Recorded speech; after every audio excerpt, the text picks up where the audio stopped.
An balima kunnafoni cakɛlaw bɔlɔlɔ matrafabaw n'o ye internetu ye aw ni ɲantuma aw bisimila maliweb.net ka don. Alabaaw jɛkulu min bɛ yen n'u b'a wele ka fɔ Yɛrɛwolo debout sur le rempart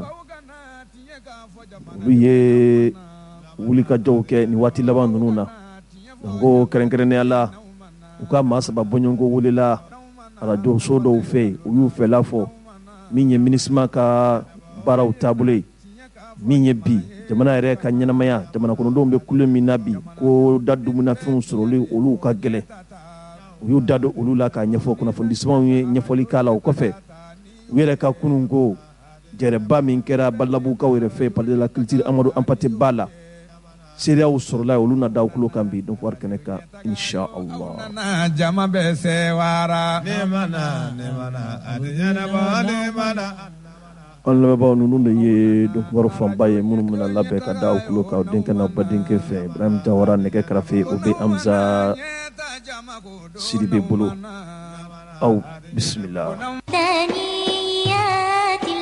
Danaya voyage danaya jɔnjɔn o tɛ sɔrɔ ni taama sira tɛ hiji ni umra ye taama ye min bɛ silamɛya kogobolo jɔli i kolo kɔgɔli kofɔ walasa ka hiji kɛ ka se a kɛbɛse la wasa damu ani dugawu jaabi kɔnɔ a ye danaya da danaya bɛ fɔbaw kan ka taamadenw kala hiji kɛcogo la o ye diɲɛ don bɛɛ kabini 2008 san danaya voyage bɛ ka ladiya Saudiya jamana fɛ san o san ni premier prix ye ka da u ka hijidenw ladon cogo ɲuman kan ko fɔlen ɲɔ ani turuɲɔ kelen tɛ. Hijiden caman ba kelen de bɛ na a b'aw to kɔnɔnjɛ ɲɔgɔn sɔrɔ an ye yɔrɔ dɔ ye an ma mɔgɔ se min ko a dala ko yɔrɔ ye an ye faamuya sɔrɔ ni sɔrɔ bɛ gulobɛ ye kɛnɛya ye dɔgɔtɔrɔ sɛbɛnw latɔgɔ bɛ aw kama cɛmanw ani musomanw. O tuma la nin kunnafoni mɛnnen kɔ a ye na aw tɔgɔ sɛbɛn groupe danaya voyage ka soba yɛrɛ la BDMSA kɛrɛfɛ visa o sɔrɔli o b'i k'a dɔn k'a fɔ sabati ni aw ka coronavirus o vaccination o carnet o yirali ye min fana bɛ yen ni a dati ma tɛmɛ. O cogo kelen na karamɔgɔ sabatilenw fana bɛɛ cɛkunda musokunda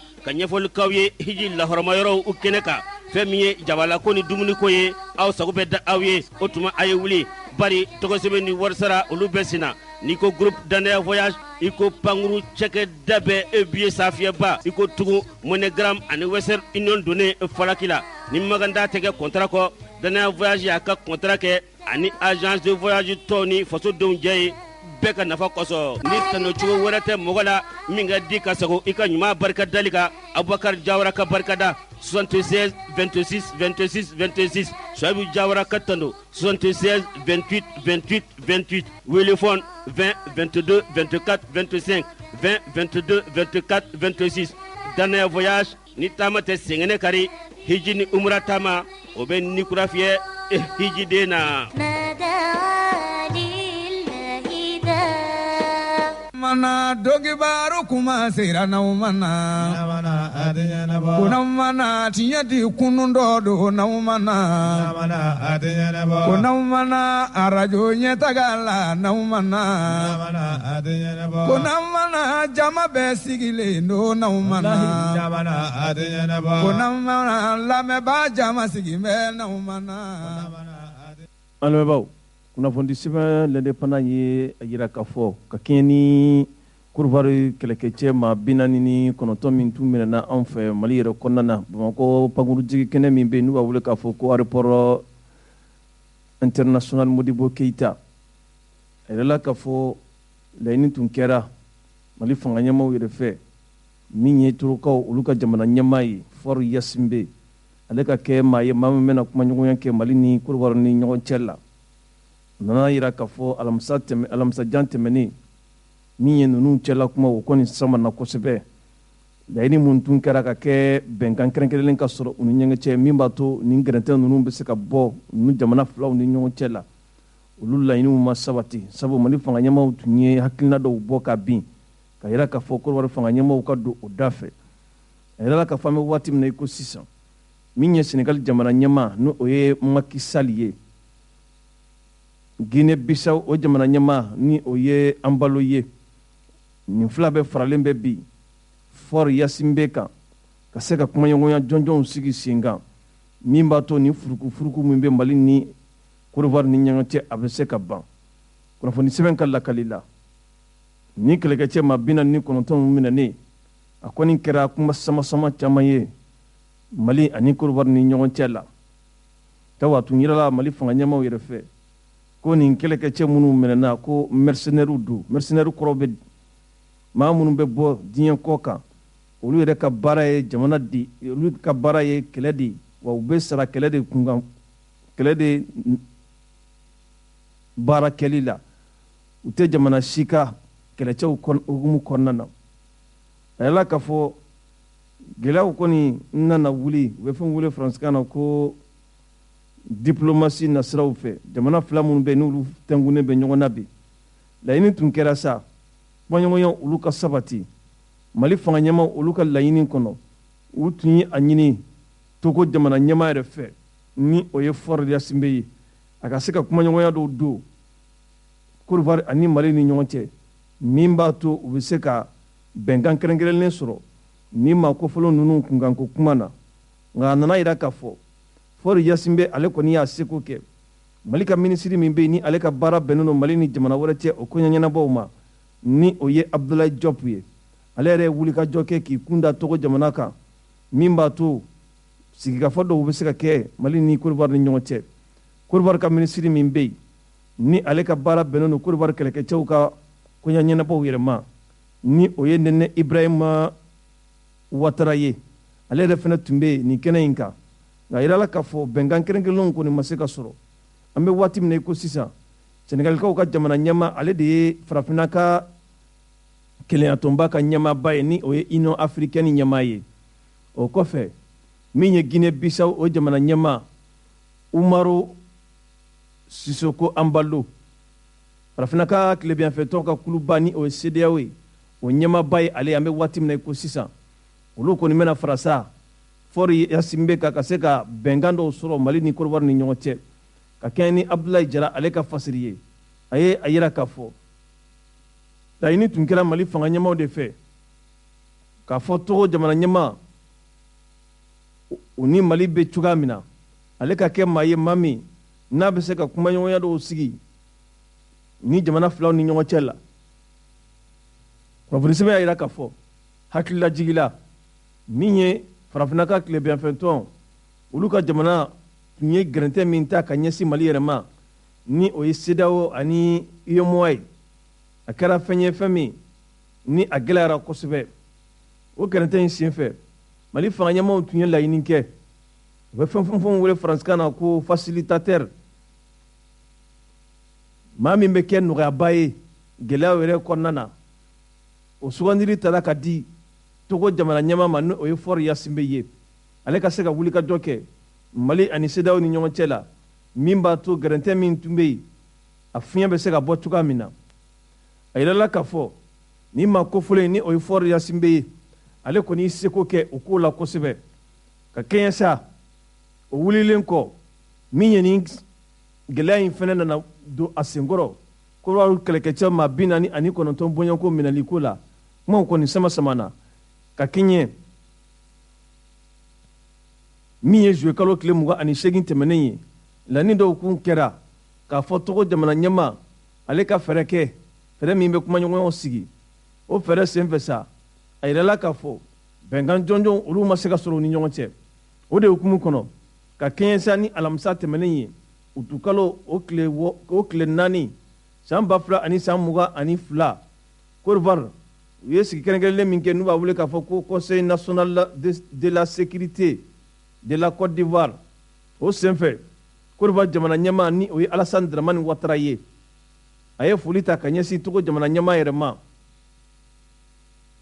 a bɛ wulikajɔ min na bi mali ani Côte d'Ivoire ni ɲɔgɔn cɛ la min b'a to ɲɔgɔn faamuya olu bɛ se ka sɔrɔ cogoya min na jango kɛrɛnkɛrɛnnenya la min ye jamanaw ni ɲɔgɔn cɛ baara ɲɔgɔnya ni o ye diplomasi nasira ye u ka se ka kɛ fura ye fura minnu bɛ kɛ ka nin ko in yɛrɛ kuncɛ o kuma kelen in yɛrɛ kɔnɔna na Alassane Dramane Ouattara a ye foli ta ka ɲɛsin Macky Sall ma ani Embalo Sisoko Umaru ani diɲɛ sɛnɛkɛlanin ka tɔnba min bɛ yen ni o ye Nations Unies ye olu ka kolatigɛba dangan ni o ye madame Aminata Mohamed ye a ye nin yɛrɛ fɛnɛ fo ka barika da u ye wulikajɔ min kɛ u ye cɛsiri min kɛ min b'a to Côte d'Ivoire kɛlɛkɛcɛ minnu minɛnen bi Mali kɔnɔna na bi olu bɛ se ka kanabila sɔrɔ cogoya minnu na a ko tiɲɛ don olu kɔni ka kɛlɛkɛcɛw minɛnen don nka o n'a ta bɛɛ lajɛlen na ni maa kofɔlen ninnu ye wulikajɔ min kɛ a senkɔrɔ min b'a to nɔgɔya bɛ se ka k'a la wa hali farafinna yɛrɛ kɔ kan a yɛrɛla k'a fɔ maa caman de y'i da don nin ko in na ka fara olu yɛrɛ jamana fila u bɛ ka wulikajɔ min kɛ bi kumaɲɔgɔnyaw la o b'a yira k'a fɔ hakilinaw olu bɛ ka ɲɔgɔn ye dɔɔni dɔɔni wa nin ye baara min n'a ni foli yɛrɛ ka kan ni sigi in yɛrɛ senfɛ sa Côte d'Ivoire jamana yɛrɛ kɔnɔna na u ka maa min bɛ yen ni ale ka baara bɛnnen don Côte d'Ivoire fanga ɲɛmaa u ka kuma lase Côte d'Ivoire gouvernement u ka kuma lasela don ni o ye porte-parole du gouvernement ivoirien Amadou Koulibaly ale ye perepelatigɛ dɔw di ka bɛn ni araba tɛmɛnen yɛrɛ ye a y'a yira k'a fɔ Côte d'Ivoire fanga ɲɛmaaw kɔni bɛ ka kumaɲɔgɔnyaw kɔni don ka sira di kumaɲɔgɔnyaw yɛrɛ ma min b'a to u ni Mali fanga ɲɛmaaw bɛ se ka ɲɔgɔn faamuya ka kɛɲɛ ni togo jamana ɲɛmaa ale ka sira yɛrɛ ye a ko ale kɔni bɛ min fɔ Côte d'Ivoire lasigiden min bɛ anw fɛ yan olu ka chargé des affaires ambassade yɛrɛ Côte d'Ivoire ambassade yɛrɛ kɔnɔna na an'u ka kɛlɛkɛcɛw ka baarakɛla dɔw bɛ yen ni o ye attaché militaire ye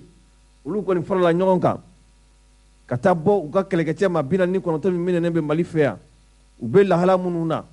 u bilalen bɛ bila yɔrɔ minnu na ka se ka olu bɛɛ lajɛlen jateminɛ a ko ale kɔni bɛ min fɔ u ye sigi min kɛ Lomekaw yɛrɛ fɛ yen Mali fanga ɲɛmaaw tun ye hakilina dɔ de fɔ k'a ɲini Côte d'Ivoire fanga ɲɛmaaw fɛ fili minnu y'u sɔrɔ nin baara in na u ka bɔ k'a yira diɲɛmaw la k'a fɔ olu filila de wa u bɛ yafa yɛrɛ ɲini Mali yɛrɛ fɛ wa u ka kɛ jamana ye jamana min minnu labɛnnen don ka se ka baara bɛɛ lajɛlen kɛ Mali ka basumaya ani Mali ka kelenya ani ka Mali ka sabatili olu bɛ se ka don ba la cogoya min na a b'i komi Mali politikimaa minnu yɛrɛ bɛ Côte d'Ivoire yɛrɛ jamana kɔnɔna na ni siga kelen na ala Mali kiri yɛrɛ fɛ ko olu ye waleya cɛjugu kɛ olu ka se ka bila Mali kiri ka bolo kan cogoya min na kunnafoni an y'a sɔrɔ sɛbɛn min kɔnɔ u k'a ma ko l'indépendant an lamɛnbaaw kunnafoni sɛbɛn Nouvel Horizon ye a jira k'a fɔ jɛkulu min bɛ yen n'u b'a wele k'a fɔ ko Yiraworo Déboussira Rempart ninnu ye kunnafoni dɔw yɛrɛ forobaya kɛrɛnkɛrɛnnenya la jamana yɛrɛ bɛ ka taa taasira min fɛ bi ni o ye da dumuni na fɛn olu sɔrɔli ko gɛlɛyali ko ye u ye a yira k'a fɔ gouvernement a ma se ka fɛɛrɛ foyi tigɛ min b'a to nin gɛlɛya ninnu bɛ se ka wuli k'olu b'a ɲini jamana ɲɛmaa yɛrɛ fɛ bi a ka fɛɛrɛ bɛɛ lajɛlen sigi sen kan min b'a to an bɛ bɔ nin gɛlɛya ninnu kɔnɔna na ka fɔ sɛbɛn ka lakali la a ko ka kɛɲɛ ni alamisa tɛmɛnen ye utukalo tile 4 san 2022 min ye Yiraworo Déboussira Rempart ale kɔni ye i da don jamana kɔnɔdenw bɛ kule minnu na bi min ye da dumuni na fɛn olu sɔrɔli ko ye u y'a yira k'a fɔ nin kɔni ye gɛlɛyaba ye bi wa gɛlɛya min yɛrɛ don olu yɛrɛ fɛ a dɔnnen don koyi n'i ye jateminɛ kɛ a bɛ bila minɛn 2 bɔɲɔgɔnko de kɔnɔna na u ka lakali la u ye a yira k'a fɔ maa minnu bɛ tuma dɔ la ni olu yɛrɛ de ye faso ka baarakɛlaw ye administration yɛrɛ kɔnɔna na a yɛrɛ la k'a fɔ gɛlɛya in bɛ bɔ olu dɔw yɛrɛ la tuma dɔw la o kɔfɛ min ye monopole ko ye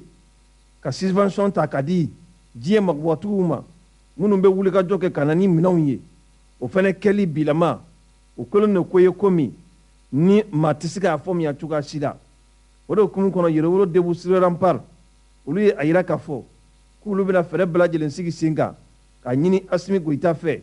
a k'a ka responsabilité a k'o ta kunnafoni sɛbɛn ka lakali la a ye a yira k'a fɔ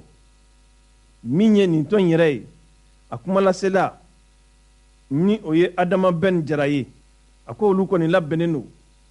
ka bataki dɔw sɛbɛn ka ɲɛsin fanganatɛmɛ fanga ɲɛmaa yɛrɛ ma ka bɛn ni kununko juma ye utukalo tile 5 san 2022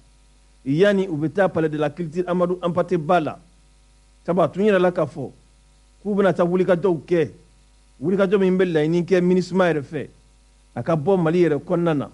MINUSMA min n'a nakun tun ye ko ka bɛn de sabati Mali kɔnɔ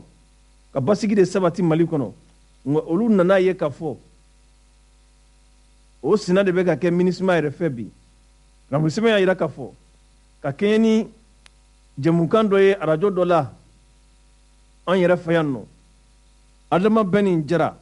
ale yɛrɛ tun bɛ arajoso in kɔnɔ kuma la yen min ye Sidiki Kuyate ale yɛrɛ fɛnɛ tun bɛ yen ka fara Dirisa Mɛmɛnta kan ninnu saba bɛɛ yɛrɛwolo debu sur rempart o tɔn dɔ ye u y'u ka dusumakasa yira ka yira k'a fɔ an bɛ waati min na ko sisan ni sɛgɛn kɔni tɛ fila ye kelen kɔni bɛ yen bi jamana kɔnɔden fan caman bɛ kule la k'a fɔ ko gɛlɛya bɛ yen da dumuni na fɛnw olu sɔngɔw nana yɛlɛ kosɛbɛ Adama Bɛni Jara y'a fɔ a ko nin fɔ nin fura tɛ gouvernement bolo Asimi Goita ale de kan k'a ka bi a jɔyɔrɔ jateminɛ maa minnu bɛ yen n'u tɛ ka se ka baara kɛ olu ka bɔ u nɔ la ka maa ɲini ka na maa min bɛ yen n'a bɛ se ka nin gɛrɛntɛ ninnu bɔ jamana kɔnɔdenw yɛrɛ kunna a ko nin ye jamana kɔnɔdenw olu ka laɲini de ye k'a fɔ ko nɔgɔya ka kɛ bi min b'a to ɲɛnamaya bɛ nɔgɔya jamana kɔnɔdenw ma Adama Bɛni Jara a ka dantigɛli senfɛ a y'a jira k'a fɔ tiɲɛ don gɛlɛya min bɛ yen bi Russie ani Ukraine ni ɲɔgɔn cɛ la n'o kɛlen don kɛlɛ ye nin gɛlɛya ninnu a dɔ lasili bɛ o la nka a bɛɛ tɛ dɔw bɛ yen o ye anw yɛrɛ ka administration yɛrɛ ka baara tacogo ye olu tɛ ka kɛ a kɛcogo ɲuman na kunun ko kow tun bɛ ka kɛ cogoya minnu na a n'a tun bɛ ka di maa minnu ma a bɛ komi ko in bɛ ka segin olu de ma hali bi min ye Sidiki Kuyate ye ale ye a jira k'a fɔ anw yɛrɛ fɛ yan jagokɛba caman de bɛ yen minnu kɛlen don k'u ka jagofɛnw bila magasin kɔnɔna na ka se ka gɛlɛya yɛrɛ da u ka jagofɛnw yɛrɛ kan olu kɔni fɛ olu tɛ jamanaden ɲuman ye minnu kan olu kɔni tɛ maa ye maa minnu bɛ ka jamana kɔnɔdenw yɛrɛ lafiya olu kɔni bɛ ka gɛrɛntɛ de da u ka minɛnw kan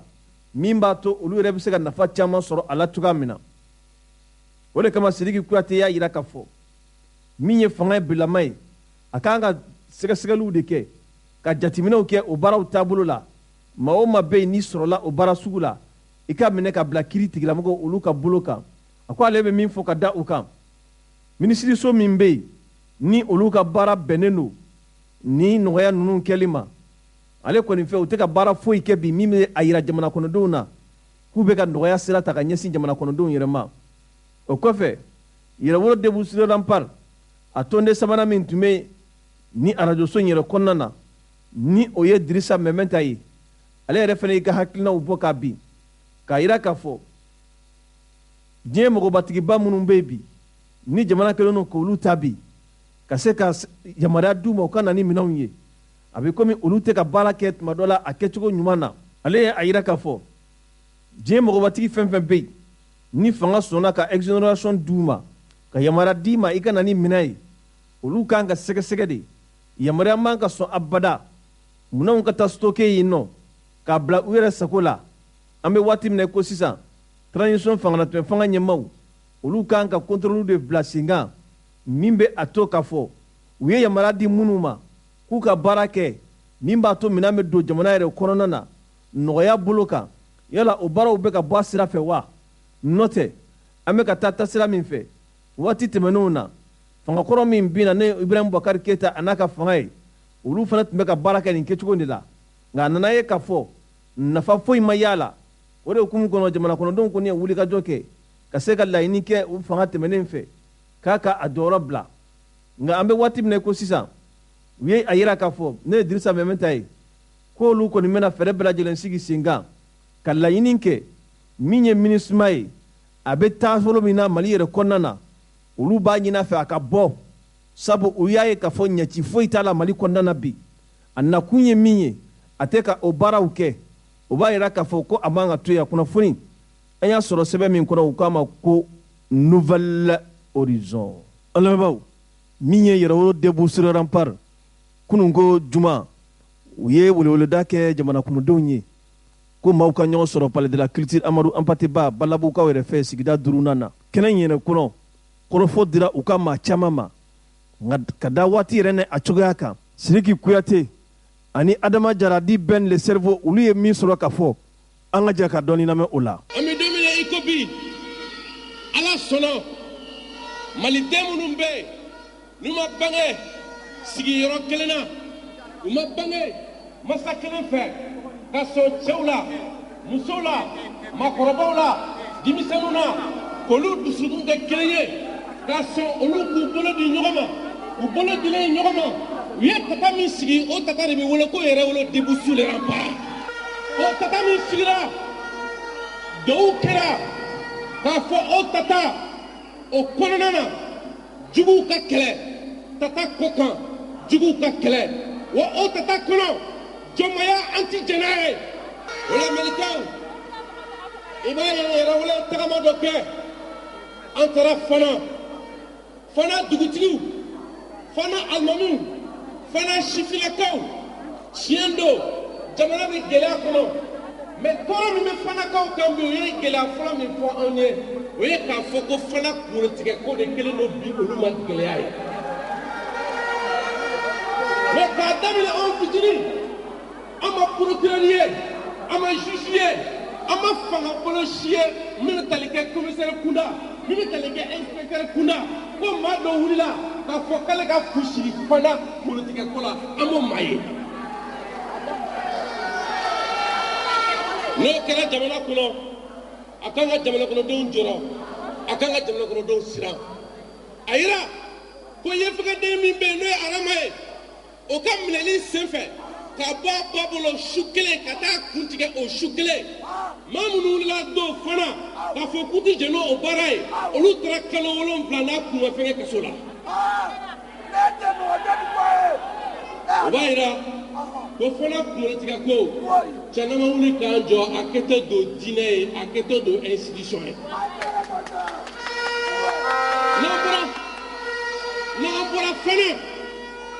n'an bɔra Fana an b'an kunda Kayi kan Kayi a yira k'a fɔ an ka musokɔrɔba n'o ye Sidibe Jeju Sidibe Maliyɛnw maa dɔ ka sɔn musobakɔrɔ min bɛ ka taa dayirimɛ ɲini a ka foro kɔnɔ ka taa bugɔ a bugɔlen kɔfɛ ka tila k'a fɔ n'a ma foro to k'u b'a faga o kɔfɛ foro ma to yen o fagalen nana ye ko o su tigɛ k'o bila bɔrɔ kɔnɔ an b'a yɛrɛ ɲininka Kayi mara kɔnɔ et puis juge bɛ min an b'a yɛrɛ ɲininka procureur bɛ min o de kama an y'a ye k'a fɔ Kayi mara kɔnɔna na Malidenw bingali fanga bonyana ko jɔnya danna yɛrɛ ye wagati sera f'u ka siri o danna wagati sera o jɔnmaya min bɛ ka kɛ Manden kɔnɔ f'u ka siri o danna o de kan an y'a ye k'a fɔ Mali kɔnɔ bi gɛlɛya bɛ mɔgɔw kan mais gɛlɛya min bɛ mɔgɔw kan gɛlɛya ninnu tayɔrɔw dɔnna o de kama Stevena bila n'o ye ci sɛbɛn ye k'a di Asimi ma k'a fɔ Asimi ɲɛna i ka jamana sɛnɛkɛlaw u balen don sɛnɛ na bi u tɛ ka se ka sɛnɛ kɛ o tɛ marifatigiw nɔ ye dɛ o ye kirijugu maa minnu bɛ fɛ ka Mali bɛɛ dugukolo san k'a bulu nakɔrɔ olu sababu procureur Ibrahima Danbɛlɛ Jema sɛnɛkɛla maa 6 de taara a bolo bi kaso la parce que u fa dugukolo k'u bɛ k'a sɛnɛ ko dɔw ko k'u kana sɛnɛ maa minnu ko k'u kana sɛnɛ hali u tɛ jamana kelen na u tɛ dugu kelen kɔnɔ mais sɛnɛkɛlaw minɛna ka bɔ foro kɔnɔ ka t'u bila kaso la parce que n'i y'an ka jamana ta k'a jateminɛ tiɲɛnikɛlaw ye mun jateminɛ tiɲɛnikɛlaw ko an bɛ wuli ko faso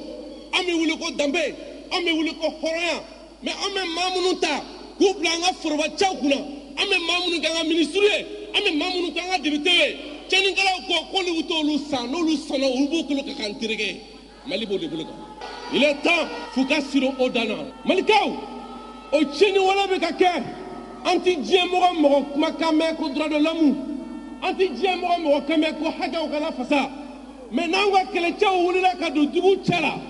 ka juguw tereke o wagati de an bɛ MINUSMA jɔlen n'a ka bigi ye k'a fɔ ko ale b'a ɲini su cɛ la k'a dɔn jɔn ye su jugu ye jɔn ye su ɲuman ye o tere juguya de ye o de kama an taalen lettre bila MINUSMA la MINUSMA ye jigitigɛ kuma fɔ an ye ka fara an bɛ jigitigɛ ko minnu dɔn lettre talen o o ko an ye fɛn fɛn fɔ a bɛɛ tiɲɛ de baw ko an bɛ ka min ɲini Mali kɔnɔ n'o ye bɛn ye ko ne bɛ min wele ko bɛn o ni MINUSMA an bɛ min wele ko bɛn o ni MINUSMA bɛ min wele ko bɛn ko fɛn kelen tɛ ko an ka bɛn kɔrɔ ye min ye kɛlɛ ka ban fagali ka jɔ jugu kana jeni ko an ka bɛn kɔrɔ basigi kana ko an ka bɛn kɔrɔ armée ka se ka don jamanadenw ni cɛ ni cɛ mais ko ni MINUSMA ka bɛn ta ko tɛ MINUSMA ka bɛn dɛ ko MINUSMA ka bɛn u ka fɔla tubabukan na ko c'est bien cadré olu ka bɛn min ye fɛn min kɔnɔ a ye loi électorale kɛ wa a ye accord d'Alger appliqué wa olu ka bɛn ko an bɛ se ka taa ji di mɔgɔ dɔ ma ko olu bɛ se ka taa fini di mɔgɔ dɔ ma ko olu bɛ fɛn min wele ko bɛn ko y'o de mais ko yasa olu bɛ se k'o baara fana kɛ ko fo ka taa sɔrɔ lakana o nana mais olu mana lakana kama ko yasa o bɛ se ka kɛ ko fo ka taa sɔrɔ bɛn nana mais olu mana bɛn kama ko yasa o bɛ se ka kɛ ko fo ka taa sɔrɔ terrorisme kɛlɛla mais olu mana terrorisme kama aw mana terrorisme kama et puis aw nana anw de kama sa et puis aw de nana aéroport kɛla an kama wa o de kama an y'a yira k'a fɔ MINUSMA ale ka mandat bɔra minɛn kɔnɔ doni min na u bɛ na la MINUSMA est intervenu au Mali dans une forte contestation mais ils ont mis dans leur mandat des choses qui pouvaient séduire cette population malienne qui était prise entre les ténèbres de la criminalité transnationale organisée. Ils ont mis dans leur mandat des choses qui pouvaient charmer cette population malienne qui voulait seulement que la paix. Mais après, au cours du chemin, ils ont dévié leur mandat de son trajectoire. Ils ont dévié leur mandat de son contenu authentique. Et voilà pourquoi, Amégaphobie, yani septembre kalo kile muga ani flache MINUSMA kaka kuso naka kasauta nebi bokuma na ka bela jele koko ni mono ame befo ka foli belebele ba damne Oustaz Sanogo la miye juma selni anyebi ame foli belebele ba damne Oustaz Sanogo la nga tigere fo Oustaz Sanogo kun parce que anga force est mieux Yéraolo debout sur les remparts, en cas peuple malien, en cas jamana marabao, en cas force mieux, au de Kafo, avec Kelamina, il y a Dieu dedans. Wallahi, Allah be Kelena, au de Bekato, faut bidjanfan fait que Allah be jamana un contour là,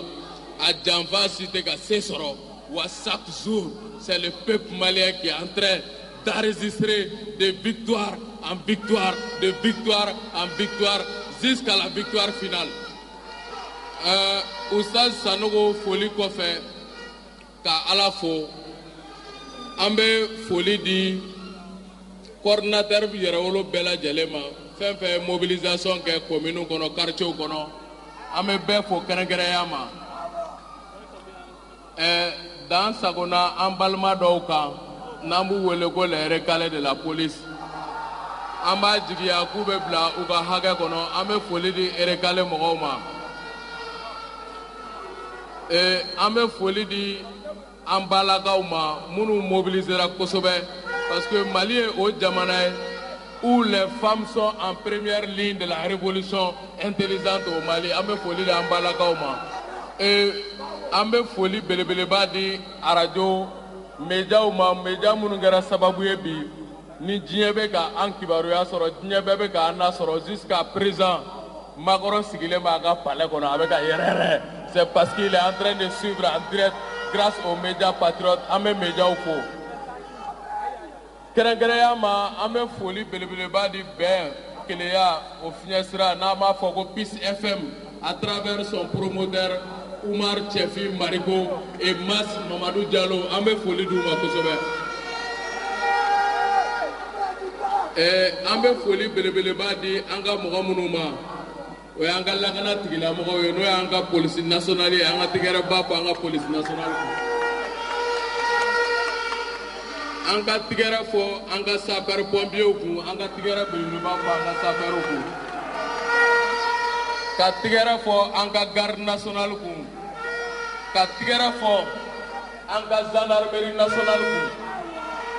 ka tɛgɛrɛ fɔ Mali finitigilaka bɛɛ lajɛlen kun ka tɛgɛrɛ ba fɔ an ka wolomasiri tabaw kun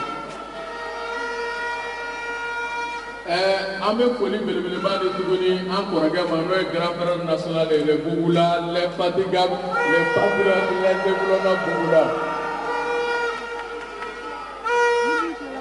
ka foli kɛrɛnkɛrɛnya Yɛrɛwolo brigade d'intervention rapide mɔgɔw ma Balaw camarade Balaw John camarade John camarade LC camarade Dieta k'u bɛɛ lajɛlen fo kosɛbɛ soldats et tous les autres an b'aw fo. Donc bi an nana ka na foliw kɛ k'a fɔ anw ka lasew kɔnɔ walahi n'anw bɛ ka mɔgɔ lafasa an bɛ ka jamana de lafasa an bɛ ka jamanadenw de lafasa mais an tɛ ka adamaden dɔ wɛrɛ lafasa jamana ani jamanadenw kɔfɛ mɔgɔ tɛ yen nka ni maaw ko k'u ŋaniya ka jugu kɛlɛ ko b'olu kɔnɔ mais kɛlɛ se tɛ olu ye ko f'u k'u dogo anw de kɔfɛ kɛlɛ min ko b'olu kɔnɔ k'u ka foronto dun ni anw ta ye o tɛ bɛn n'a ye nous sommes en révolution intelligente o tɛ tiɲɛ ye quoi anw bɛ bu min kan mɔgɔ tɛ jamana kɔnɔ min ye nin transition in laɲini ka tɛmɛ Yɛrɛwolo debout sur les remparts kan jamana kɔnɔ min ye transition in lafasa k'a lakana ka tɛmɛ Yɛrɛwolo debout sur les remparts kan o tɛ jamana in kɔnɔ bi an bɛɛ y'an tigɛ di ɲɔgɔn ma o mouvement de soutien fɛn fɛn bɛ transition na an bɛ M5 RFP mɔgɔw fo an bɛ foli di Fizi Mali mɔgɔw ma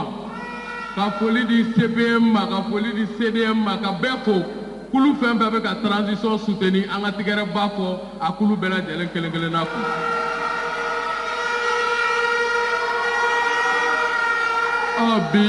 bi an bɛ k'o de laɲini k'an ka fara ɲɔgɔn kan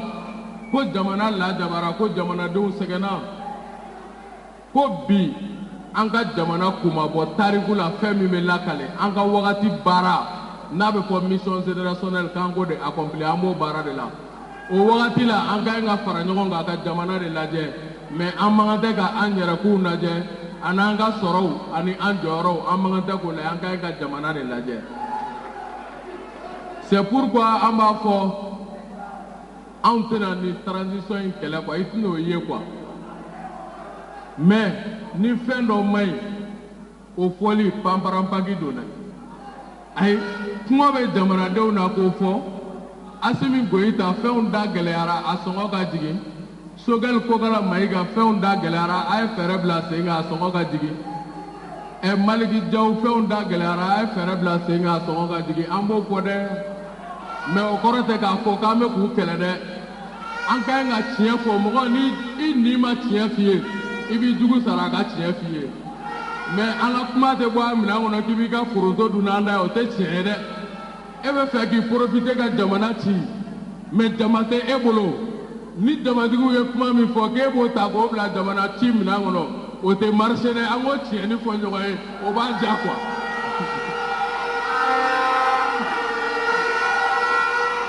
donc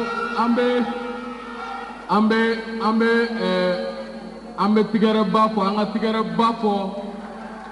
Sogɛl Kokala Mayiga quoi an ka tigɛrɛ ba fɔ Sogɛl Kokala Mayiga quoi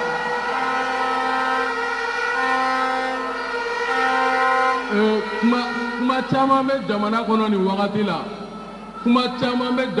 nin wagati la wallahi billahi taalahi mɔgɔ la sunɔgɔ kumaw don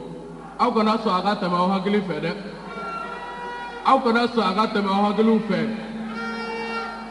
an ka Sogɛl bɔ yen an ka karisa bila yen o karisa in ye jɔn ye e bolo o bɛ min e ka karisa in ye jɔn ye o bɛ n'a jɔ Faransi ɲɛkɔrɔ wa est-ce que Yɛrɛwolo debout sur les remparts bɛ ka kɛlɛ min porter a bɛ n'o kɛlɛ ta wa jamanadenw ka kɛlɛ ye min ye o tigi bɛ n'o kɛlɛ kɛ wa o tigi bɛ min i b'o de yira an na kɛ emo irana kuma be date ame tugi ko te tata min te o mogo de on anya te mogo de ya anto ide ante ta tene on en discute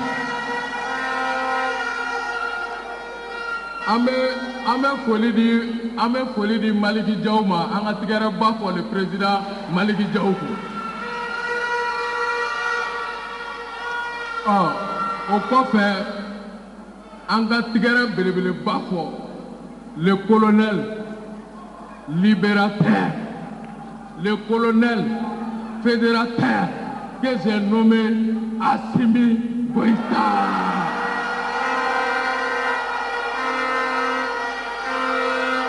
U tɛ fɛ ka nin min mɛn Assimi Goïta an y'a fɔ yan ko Assimi bɛ k'i sen da Baba Modibo Keïta sen da yɔrɔ la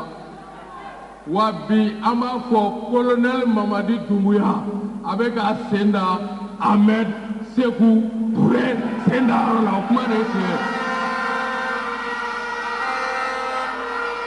Modibo Keïta ka wagati la Modibo Keïta ka ministres tun bɛ participer Ahmed Sékou Touré ka gouvernement conseil des ministres la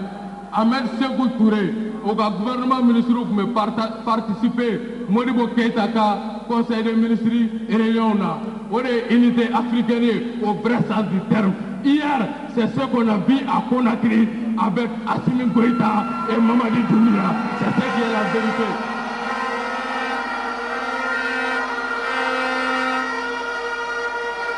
Amega nene la yini wallahi billahi talahi africain n'a ma bɛn ka ɲɔgɔn minɛ wallahi victoire tɛ tiɲɛ ye an ka ni jamana kelen-kelenw na ko an bɛna se ka libération sɔrɔ tiɲɛ tɛ wallahi tiɲɛ tɛ il faut que Afrique ka sɔn a ma ko ni ale y'i tigɛ di ɲɔgɔn ma Afrique ka superficie ye 30 millions de kilomètres carrés soit 2,5 fois du territoire russe. Irisila ɲɔgɔnna 2 ani tila o de bɛ bɔ farafinna continent la an ka population africaine minnu bɛ balo Afrique ani minnu bɛ diaspora la n'i y'a fara ɲɔgɔn kan a bɛ bɛn 1 milliard de ma diɲɛ 7 milliards kɔnɔna na n'an farala ɲɔgɔn kan nous sommes plus nombreux que les États-Unis qui se dit aujourd'hui première puissance mondiale.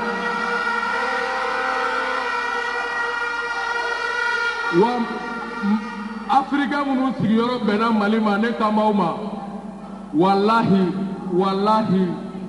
o ressources naturelles tɛ min tɛ farafinna dugukolo sanfɛ o ressources naturelles tɛ o ressources minières tɛ qui n'est pas sur le territoire africain a tɛ c'est l'unité qui sera la victoire n'an farala ɲɔgɔn kan o de ye victoire i b'a fɔ an bɔra ka da hymne national la cogo min. Le Mali est le seul pays. Il veut minga hymne national ta avec chanter. Ni bega Anthony va pour l'Afrique et pour toi Mali. Afrique follow de bena niefé. Kasoroga Mali tout là c'est ça. Modibo Keïta et ses 10 compagnons. C'est ça l'unité africaine.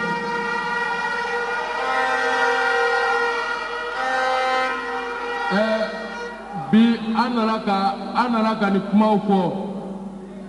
K'a fɔ an ka nin gouvernement in ye baara min kɛ wallahi Mali transition ye baara min kɛ Modibo Keïta kɔfɛ a président mana min y'a baara ɲɔgɔnna kɛ a mana wallahi a mana wa gɛnni minnu kɛra ni Musa Jara ni Sidiki Kuyatew da sera a ma a gɛnni laban ye MINUSMA de ta ye ne t'a kuma caya yɛrɛ a kuma tɛ ne bolo yɛrɛ k'a kuma caya la wallahi tiɲɛ tɛ parce que kuma dɔ de bɛ yen quoi bi ne tun bɛ fɛ ka foli de kɛ mais ka foli belebeleba di jɔn ma quoi o ye peuple malien de ye quoi wallahi n bɛ peuple malien de fo o de ta foli belebeleba ye quoi an ka foli di an ka karamɔgɔkɛ ma an fa n'o ye Ɲɔrɔ Serifukɛ Sekina Amawula Amala Asarafa an ka foli belebeleba di Ɲɔrɔ Buye ma Buye folen kɔfɛ an ka foli belebeleba di an ka diinɛ dɔnbagaba in ma faso kanubagaba in jamana bɛnsɛbɛba in n'o tɔgɔ Imam Maï Ouattara. Alors foli di Maï Ouattara ma quoi.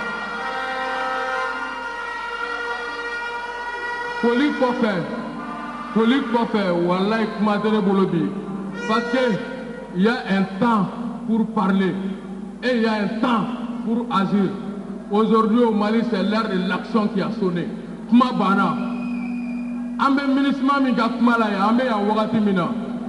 MINUSMA bɛ ka rapport bɔ ko Mauritanien 33 min fagara Nara mara la ko o Mauritanien 33 ko Maliens de y'a faga ko ani Irisi Surasu an bɛ salle kɔnɔ yan wagati min na c'est ce que la MINUSMA est en train de porter comme rapport contre le Mali. O baaraw de bɛ sen na MINUSMA bolo bi anw bɔra dɔrɔn k'a fɔ nous sommes un peuple pacifiste an tɛ kɛlɛ fɛ o de la an ko kangarumada banna kɛlɛ ma mais n'i y'an gun ka se an dan na an bɛ fɛn yir'i la a bɛɛ ni Ala na kira cɛ min jɔlen ka jan ni jinɛ bannen ye an b'o de yir'i la jamana in kɔnɔ nous savons faire cela et k'a fɔ dɔrɔn MINUSMA ɲɛna ko lettre dir'u ma an nana ka peuple malien k'a seere an ye lettre di MINUSMA ma k'u ka bɔ an ka jamana kɔnɔ ɲani le 22 septembre 2022 ni ɲɔgɔn cɛ an ni MINUSMA ka ɲɔgɔn ye la kuma caman fɔra mais ne bolo Sidiki da magara a si la ne tɛ fɛ ka kuma bi quoi parce que an bɛna kuma o kuma fɔ wallahi aw b'a bɛɛ kalama an bɛɛ b'a bɛɛ kalama an k'an fara ɲɔgɔn kan dɔrɔn ka bɔ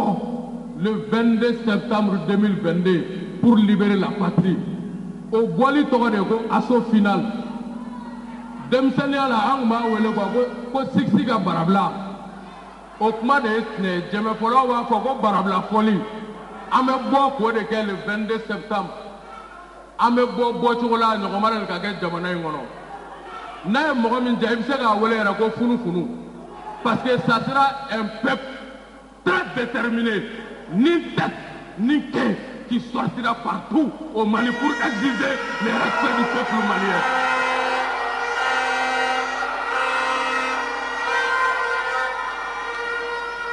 Mais je répète encore, MINUSMA, lettre dira ma k'a ka minɛnw cɛ ka bɔ an ka jamana kɔnɔ ɲani le 22 septembre 2022 ni ɲɔgɔn cɛ wallahi fiɲɛ bɛ wuli bolo tɛ se ka fiɲɛ kunbɛn o kuma de ye tiɲɛ ye. Je répète une dernière fois k'a fɔ MINUSMA ɲɛna ko yɛrɛwolo debout sur les remparts ka ɲɛmɔgɔya kɔnɔ mais peuple malien bɛɛ a bɛɛ dafalen ka yamaruya kɔnɔ u ka laɲini kɔnɔ wa an dalen don a la jamana ɲɛmɔgɔw u b'u tulo jɔ jamanadenw ka wulikajɔ kɔrɔ u b'u tulo jɔ jamanadenw ka wele kɔrɔ o de y'a to MINUSMA porte-parole ye katakatakan ta ka ɲɛsin peuple malien ma u k'a ma tout simplement i ka koso cɛ k'i ka kasaw cɛ ka taa ka bɔ an ka jamana kɔnɔ o de ye tiɲɛ o de kɛra. MINUSMA i ka minɛnw cɛ ka bɔ an ka jamana kɔnɔ ɲani jeudi 22 septembre 2022 ni ɲɔgɔn cɛ wallahi Modibo Keita n'a jɛɲɔgɔn sanumaw ye 22 bila hakilina min kɔnɔ wallahi bilahi talahi an b'a bila o minɛn kɔnɔ le 22 septembre 2022 que Dieu bénisse le Mali. Nin tun ye Sidiki Kuyate ani Adama Jara di Ben le cerveau ye. Ah chérie, ya Macron ka di dɛ. Ni macaroni lakika ye pastaroma ye alikama mugu gɛrɛgɛrɛ ye min bɛ dilan an yɛrɛ fɛ Mali la yan Kapal SA fɛ macaroni pastaroma a ye ɲɛna cɛ ka ɲi wa a dundala ka di pastaroma a sugu ka ca yaasa bɛɛ ka ni dingɔ sugandi escargot fusilli spaghetti vermicelle ani bayani a bɛ sɔrɔ butikiw alimentation supermarché sugu Mali fan bɛɛ n'aw mago b'a caman san ta la aw ka se goloni na u jabala bala wala a bɛ weleli kɛ 20 21 65 30 20 21 65 30. Pasta Roma a nantan ka di a nama kɛrɛbɛtɛ. Awɔ Pasta Roma nantan ka di a nama kɛrɛbɛtɛ. Nka kɛnɛ in yɛrɛ wulilen kɔ an y'an madon Adama Jɔngo la dɔgɔnɔw ka kuluba min bɛ yen ni o y'u ka funankɛni kulu ye o ɲɛmaa don ale yɛrɛ fana tun bɛ yen min sɔrɔla ale da kɔnɔ o filɛ nin ye. Adama Jongo, collectif des associations de jeunes du pays de e yelen bi yɛrɛwolo ka weleli kɛnɛ kan maa bɛ se k'a faamu cogo di. nin bɛ se ka faamuya k'a fɔ ko nin ye an ka kɛlɛ de kun cɛtɔ ye parce que 2017 2018 2019 2020 anw de bɔra Bandiagara MINUSMA kama k'a jira k'a fɔ MINUSMA ka baara kɛcogo a tɛ k'an diya a nana kun min kama an y'a ye a tɛ k'a kun dafa MINUSMA jɔlen an ka dugu bɛ ci a jɔlen an faw bɛ faga a jɔlen an baw bɛ faga an m'a faamuya MINUSMA mana tɛmɛ yɔrɔ min na kɛlɛ bɛ wuli an ko an m'o faamuya a nakun ye min ye a ma se ka o jɔyɔrɔ fan fɛ an ye ni kɛlɛ kɛ ka ni kɛlɛ kɛ bi an ɲɛ b'a la Mali bɛɛ de y'an faamu yɛrɛwolotɔ wulila ka don a la vraiment an kɔni an b'a dɛmɛ nin baara in na. Yala aw ni aw ka an ni jamana faamaw bɛ ka ɲɔgɔn faamuya la sabu premier ministre ka kuma dɔw senfɛ ko ordre du jour tɛ MINUSMA ka taali ye kɛra sababu ye f'u taara ka taa MINUSMA ka mandat kurakuraya Nations Unies ka kɛnɛ sanfɛ mɔgɔw b'o faamu cogo di. N'an hakili jigi aw ka yetaw tɛ kelen ye de. Ni y'an hakili jigi kɛlɛ wɛrɛ la o ye Barikani ka kɛlɛ ye tuma min na an ko ka Barikani ka kɛlɛ kɛ a yirala k'a fɔ ko tagali kun ti programme na mais en même temps a taara tuguni politique mɔgɔw bɛ min fɔ ani jamana marabagaw bɛ min fɔ o ye ko dɔ ye waati dɔ kɔnɔ mais ni waati dɔ sera diyagoya don o bɛ tugu peuple de ka kumakan kɔ ne kɔni hakili la ni jamanadenw ye min laɲini jamana ɲɛmɔgɔw bɛna tugu o kɔ. Yala Barikani ni MINUSMA ye kelen ya parce que MINUSMA presque diɲɛ bɛɛ de bɛ yɛrɛ sɔrɔ o kɔnɔna na. Ni ye anw ɲininka an b'a fɔ Barikani fanga kun ka bon ni MINUSMA ta ye parce que Barikani ani tasuma de tun bɛ yan opération antiterroriste kun de don donc a tun bɛ jamana min représenter fanga kun b'a la mais ni ye MINUSMA lajɛ a b'a fɔ ko diɲɛ bɛɛ de don mais o ɲɔgɔn fanga t'a la o ɲɔgɔn jɔyɔrɔba fana t'a la Mali kɔnɔ yan. Yala nin tɛ ka front dɔ dayɛlɛ tuguni wa sabu n'i y'an ka jamana yɛrɛ lajɛ bi ani partenaires caman gɛlɛya b'u ni ɲɔgɔn cɛ ni MINUSMA nana don a kɔnɔ bi o tɛna front dɔ fara front dɔ kan wa. Non a tɛ front fara front kan i ɲɛ b'a la déjà n'i y'a jateminɛ kabini Takuba taara Faransi taara jamana kelen kelen bɛ k'u dɛndɛn ka n'u ka position négocier ni Mali ye donc hali n'a fɔra bi ko MINUSMA ka yan bila o position individuelle négocier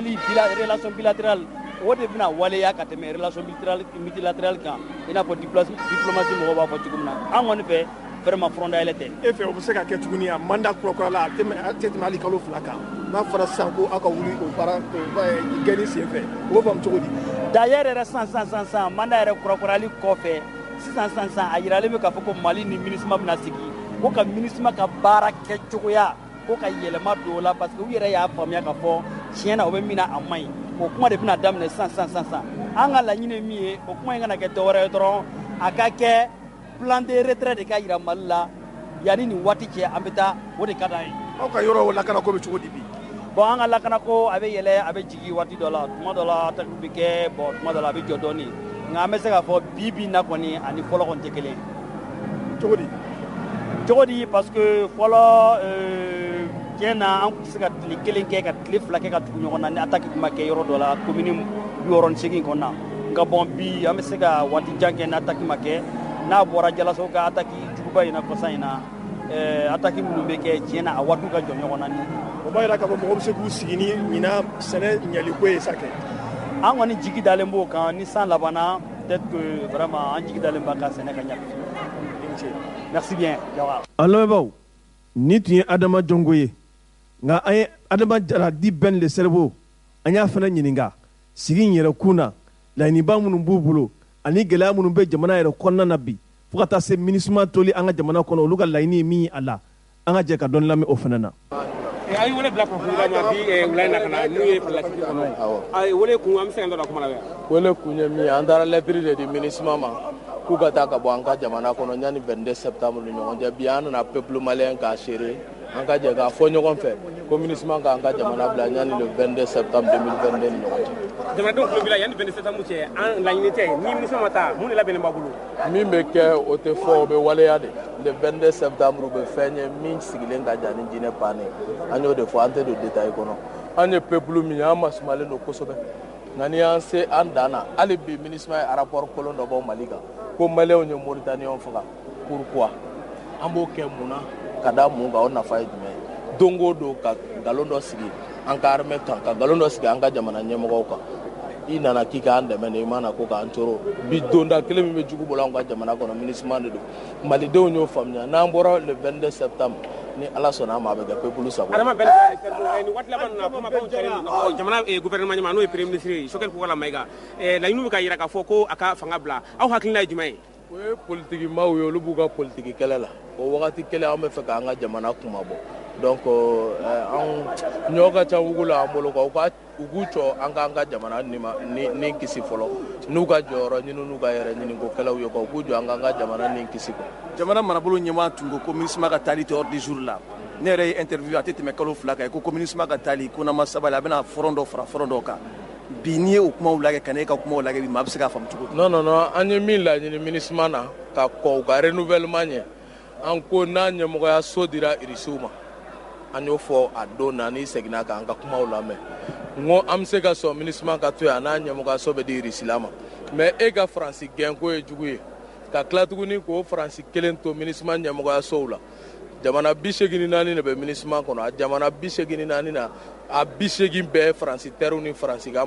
jamana mara kɔnɔ minnu bɛ Faransi ka mara kɔnɔ n'u bɛ Faransi sagoya la olu de bɛ MINUSMA ɲɛmɔgɔya la 4 dɔrɔn o de ye Mali ni Mali terre ye bi ani minnu bɛ ka tigɛ di ɲɔgɔn ma kɛ lakana bunakun kan anw bolo yanni ka Faransi gɛn koko fɛ da fɛ u ka don fenêtre fɛ o de ye MINUSMA ye o de y'a to an ko bi MINUSMA ka bɔ an ka jamana kɔnɔ kɛnɛ ka furan pour que a bɛ se ka jɛya cogo min na. kɔngɔ bɛ maliyɛnw na k'a b'o fɔ bi i bɛ ka lagosi dɔɔni kɛ o yɔrɔ fan fɛ sabu ni n ka ko bɛɛ banna ni kɔngɔbagatɔ tulo tɛ foyi la o même moment i bɛ ka jamana faamaw fana fo tuguni o bɛ faamu cogo di. an bɛ ka jamana faamaw fo k'a jira ko jamanadenw ka tɔɔrɔ fo an k'a las'u ma mɔgɔ nin de b'i ladi ka tila tuguni ka danaya kurakuraya u yɔrɔ k'alisa an dalen don u la pour que u bɛ fɛɛrɛ teliya cogo min sinon an b'a dɔn u b'a kan dɔ b'a fɔ k'i ɲɛ nɔgɔlen o ka laɲini i ɲɛ ka ci dɔ b'a fɔ i ɲɛ nɔgɔlen o ka laɲini i k'i ɲɛ ko donc fo maaw ka se k'olu dɔn k'u bɔ ɲɔgɔn na o baara de ni gɛlɛya bɛ yɔrɔ jumɛn de la kɔngɔko in dumunifɛnw yɛlɛyali ko gouvernement ka niveau la kɛrɛnkɛrɛnya ma ministre des finances ani ministre du commerce a b'olu ka niveau la kɛrɛnkɛrɛnya ma min ye sɔrɔ ni wariko musakakow o ɲɛmɔgɔyaso ani min ye sanni feere o ɲɛmɔgɔyaso parce que maa dɔw de tun bɛ yan minnu tun bɛ fɛ ka kɛ jamana ɲɛmɔgɔ ye sanji 5 u ye baara bɛɛ bila sen kan ka jamana sɔrɔ bosonbagaw k'a bɛɛ don olu yɛrɛ ka mara kɔnɔ pour que u bɛ se ka sɔrɔ contrôler cogo min k'u yɛrɛ kan bɔ wagati kelen jamana ye maana da o mɔgɔ kelenw kan o wagati kelen na monopole bɛɛ b'olu de bolo bi anw ka mɔgɔw sigilen bɛ toujours transition nana de ka gɛlɛyaw ta ka bɔ jamanadenw kan o wagati kelen o opérateur kelenw olu de ye transporteurs ye olu de ye grossistes ye olu de ye transitaires ye olu de ye commerçants ye olu de ye douaniers olu de y'a bɛɛ monopole b'olu de bolo a bɛ fɔ fɛn min ma oligarchie financière o de b'u bolo u ka clan de bɛ yen ka jamana sɔrɔ gɔnɔ minɛ fo de ka waraka an ka jamana marabaaw bi u bolo bɛ ka sumaya o de fɛ u ka ɲi ka monopole bɔ mɔgɔw bolo ka sanni feere k'a libéraliser pour que cogoya min na jamanadenw bɛ se ka lafiya. CNT maa ye mɔgɔ dɔ b'a yɛrɛ ɲininka yanni i kana nin dénonciation kɛ kɛnɛ kan yan mun na i tɛ interpellation k'a la. Voilà, wulikajɔ bɛ sen na an ka bi CNT gɛlɛya in juru caanina kosɛbɛ ka sɔrɔ CNT bɛ kalo 3 congé la maa min bɛ CNT baara kɛ cogo dɔn donc fo octobre kalo o premier lundi CNT ka congé bɛ taa o de kɔnɔna na donc o kɔnɔ an bɛ ka wulikajɔw kɛ an sera gouvernement ma wa an bɛna bataki yɛrɛ sɛbɛn ka taa di président ma wa CNT fana kɔnɔ commission finance économie o min bɛ fana an ka laɲini min ye an y'a lase olu ma olu fana ko k'u y'u ka laɲini lase gouvernement ma ni batakiw ye nka batakiw o dɔrɔn t'a bɔ ni jamanadenw y'u jigi da i kan k'i bɛ ka kuma u tɔgɔ la ni maa kunna a bɛ fɔ fɛn min ma le silence complice o y'o de ye f'i k'a jira n b'a kɛlɛ la dugu ma hali n'o bɛɛ tɛ se ka fɔ sanfɛ nka jira jamanadenw ta seereya la ko don min an tun b'a kɔnɔ jamanadenw aw tɔɔrɔla an m'an man kun dɛ an t'a to yen ko k'a sɔrɔ an ma don a kɔnɔ de an tun b'aw dɛmɛ ka kule i bɛ k'a ka grève bɛ ka kɛ 30 jours de grève ka ti sira ko a ka ɲɛnabɔ Malien de la diaspora accord et réadmission aw ka consulat minɛ Paris collectif main propre anw yɛrɛ ka assemblée minɛ o tun bɛ fɔ n'i donna kɔnɔ k'i man kun o tɛ hɔrɔn ma kuma ɲuman ye donc c'est pourquoi ni gɛrɛntɛ nana a bɛ wajibi an tun b'a fɔ kunun cogo min bi an k'a fɔ ten. I ka dénonciation ka ca kɛnɛ de kan mais k'a fɔ CNT sigi ni bi cɛ e ka maa wele k'i interpellation k'a la an ma deli k'o ye mun na. Oui parce que an ye fɛn dɔ jateminɛ a bɛ fɔ ko fininɔgɔ dɔw bɛ olu bɛ k'o so kɔnɔ interpellation ye suguya 2 ye maa min bɛ wasabulon baara kɛ cogo dɔn i bɛ dɔ kɛ télé la panparanpaki dɔ bɛ i b'o sɛbɛn k'o ci ministre ma interpellation écrite diɲɛ don o don an b'o la diɲɛ don o don an b'o la maa tɔɲɔnenw caman b'o seereya yɛrɛ n'u sera an ma n'u ka degun ye an b'a sɛbɛn an bɛ taa di ministre ma interpellation écrite mais min interpellation orale ye ka taa Telemali wele ka diɲɛ bɛɛ wele k'a baaraw kɛ o fana la bi an b'o option boloda fɔlɔ an bɛ ka min boloda tant que an bɛ ka se ka jaabi sɔrɔ o la o bɛ ka nɔbɔ an t'a ɲini bi k'a fɔ fanga bɛɛ n'a ka nafa sɔrɔ siraw don i bɛ réussi yɔrɔ dɔ la régime bɛɛ yɔrɔ dɔw la i bɛ échoué régime bɛɛ n'a ka fortune n'a ka insuffisance don n'an ma farati min bɛ ka Mali gete bi fɛn min bɛ ka Mali lakoli n'an ma farati Mali n'an ma farati n'an ma kɛ cogo dɔn n'an ye ko dɔ lajɛ k'an m'an sɔnni tintin a ka cogo dɔn n'an ma farati an ka ko ɲatɔ an b'a bɛɛ tiɲɛ o de kama an bɛ ka ko ninnu dilan ni hakili ye k'a dilan basigi kɔnɔ ka taa dɔɔni k'a bɔ a da. K'aw bɛna pataki ci ka taa Asimi fɛ yen laɲini ye minnu bɛ gouvernement la minnu t'u k'u ka jɔyɔrɔ fa olu ka gɛn ka bɔ yen de. Laɲini ye a ka kuma olu fɛ laɲini tɛ fɔlɔ ministre foyi ka gɛn laɲini a ka kuma ministre fɛ u ka jɔ u jɔyɔrɔ la an bɛ yɔrɔ min na bi o laɲini de bɛ yen ministre fila ninnu min ye jago ni sɔrɔ ministre ye u ka jɔ u jɔyɔrɔ la bi an bɛ fɛ Asimi Goyita a ka pression k'u kan ko nin ye peuple fana ka lettre ye ka fara wulikajɔ min kɛra CNT membre fɛ wulikajɔ min kɛra jamanaden dɔ wɛrɛw fɛ kusi wɛrɛw fɛ nin bi kɛrɛnkɛrɛnya ma nin ye yɛrɛ wolo début sur le rempart faso jama tɔgɔ la Asimi Goyita kuma i ka ministre fɛ an b'a dɔn aw nana jamana ni kisi de la nka baara o baara gɛlɛya b'a kɔnɔ a y'aw teliya aw ka nin gɛlɛya fiɲɛ bɔ jamanadenw bɛ ka gɛlɛya santi a kun y'o dɔrɔn de. Adama Jara i ni ce. Ne de b'aw fo merci. An lamɛnbaaw o Nouvelle Horizon kelen a ye a yira k'a fɔ ka kɛɲɛ gɛlɛya min bɛ yen bi an ka jamana yɛrɛ kɔnɔna na ani wulikajɔ min kɛlen don bi jamana kɔnɔdenw yɛrɛ fɛ gɛlɛya in yɛrɛ ko kumaw na ka fara min ye politikimaw olu yɛrɛ fana ka kow kan a n'a kɛ sa fangalatɛn fanga ɲɛmaw nin kɔni bɛ ka kɛ gɛlɛyaw de ye ka fara gɛlɛyaw kan ka ɲɛsin olu yɛrɛ ma kunnafoni sɛbɛn ye a yira k'a fɔ kabini waati min na fangalatɛn fanga yɛlɛma dɔw nana don a la u bɛ fɛn wele faransikan na ko la transition de rectification o ko nin kelen kɔfɛ a yɛrɛ la k'a fɔ gɛlɛya misɛnnin dɔw ko nin nana u bɛ fɛn wele faransikan na ko la grogne sociale et politique min ye adamadenw yɛrɛ ka taabolo la gɛlɛya minnu b'u sɔrɔ ani politiki siraw yɛrɛ fɛ olu kɔni bɛ ka fara ɲɔgɔn kan bi kunnafoni sɛbɛn y'a jira k'a fɔ min ye da dumuni nafɛnw sɔrɔ k'o ye gɛlɛyabaw de bɛ a la an bɛ waati min na ko sisan o b'a jira k'a fɔ transition fanga ɲɛmaw u kan ka fɛɛrɛ bɛɛ lajɛlen sigi sen kan min b'a to o gɛrɛntɛ ninnu bɛ se ka wuli cogoya minnu na a yɛrɛ la k'a fɔ an ka jamana bɛ taabolo min na bi fɛn bɛɛ lajɛlen de sɔngɔ bɛ ka yɛlɛ i n'a fɔ k'a fɔ an ka jamana kɛlɛkɛcɛw yɛrɛ bɛ ka baara kɛ cogoya min na olu fana bɛ ka yɛlɛ ni puissance ye cogoya min na min ye jamana kɔnɔden fan caman ye olu ka kulekanw bɛ ka bɔ bi ka yira k'a fɔ da dumuni nafɛnw sɔrɔ ko gɛlɛyabaw de bɛ ka don a la min ye a sɔngɔ ye olu bɛ ka yɛlɛn kosɛbɛ ni dun ye jateminɛ kɛ waati minnu na gɛrɛntɛ tun bɛ Mali yɛrɛ kan gɛlɛya minnu ma don da dumuni nafɛnw sɔrɔ ko la gɛrɛntɛ wulilen kɔ olu gɛlɛyaw de bɛ ka wuli sisan ka sɔrɔ gɛrɛntɛ min tun bɛ Mali kan jamana kɔnɔden caman tun hakili la k'a fɔ ni o gɛrɛntɛ wulila nɔgɔyabaw de bɛna kɛ Mali yɛrɛ sɔrɔ nasiraw yɛrɛ fɛ sabu n'i y'a jateminɛ Mali yɛrɛ ka sɔrɔ tun dagɛrɛnnen don min ye UEMOA mɔgɔw ye CEDEAO fana tun kɛlen don ka da suwa don ka bɔ olu ka se ka gɛlɛya Mali ni jamana wɛrɛ ni ɲɔgɔn cɛ la min ye hali banque mondiale ye ale yɛrɛ fana tun kɛlen don k'a ka fenêtre datugu sabu wariko dɔw tun kan ka don wariko dɔw tun kan ka ɲɛnabɔ Mali ni banque mondiale ni ɲɔgɔn cɛ olu ɲɛnabɔli ko tun kɛra gɛlɛya ye nka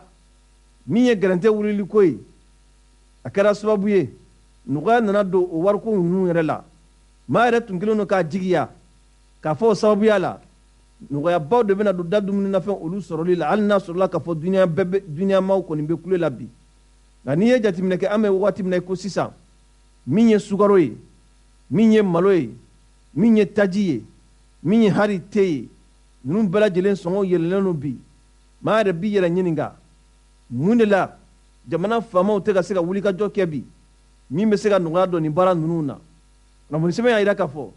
a ko n'i y'an ka sigi yɛrɛ lajɛ bi a ka dɔgɔ i bɛ du min sɔrɔ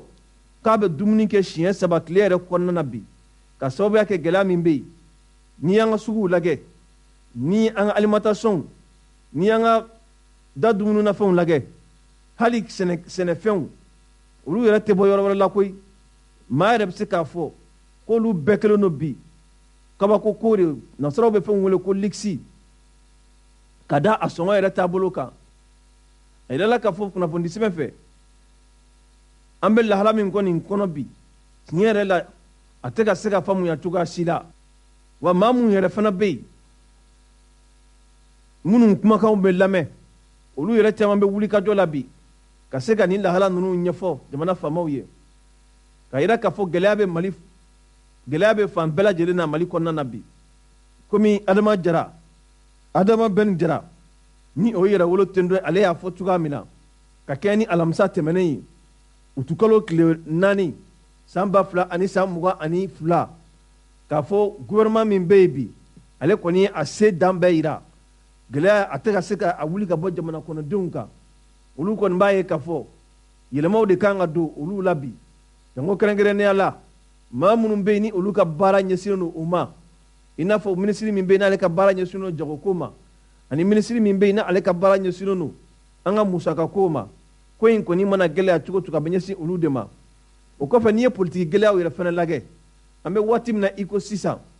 jɛkulu minnu tun bɛ yen waati tɛmɛnenw na n'olu farala ɲɔgɔn kan ibrahim bukari keyita ka fanga yɛrɛ juguya la ka laɲini kɛ ko ka fanga bi ni o ye mouvement du 5 juin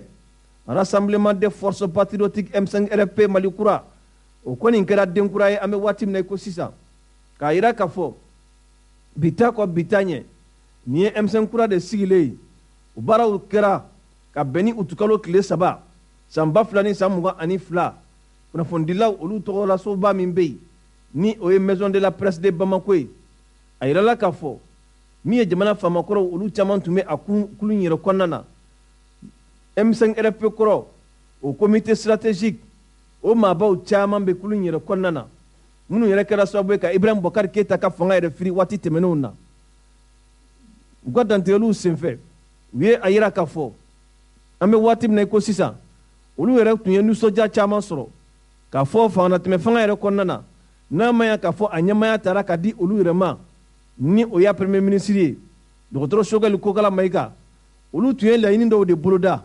baaraw tun kan ka kɛ o kɛcogo de la nka a nana kɛ sa olu ye laɲini fɛn fɛn fɔ baara kɔni tɛ ka taa o ta siraw fɛ cogoya si la o kɔni kɛlen don gɛlɛyaba ye bi nin ko in yɛrɛ taabolo la maa yɛrɛ b'i yɛrɛ ɲininka kuluba min bɛ yen n'u b'a wele faransikan na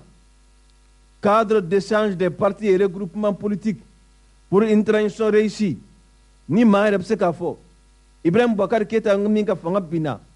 o nɔfɛmɔgɔw caman bɛ yɛrɛ sɔrɔ nin kulu in yɛrɛ kɔnɔna na olu tun ka wulikajɔ yɛrɛ fanga bonyana ka laɲini kɛ dɔgɔtɔrɔ sogɛli kokala mayiga fɛ k'a ka bɔ a pilasi la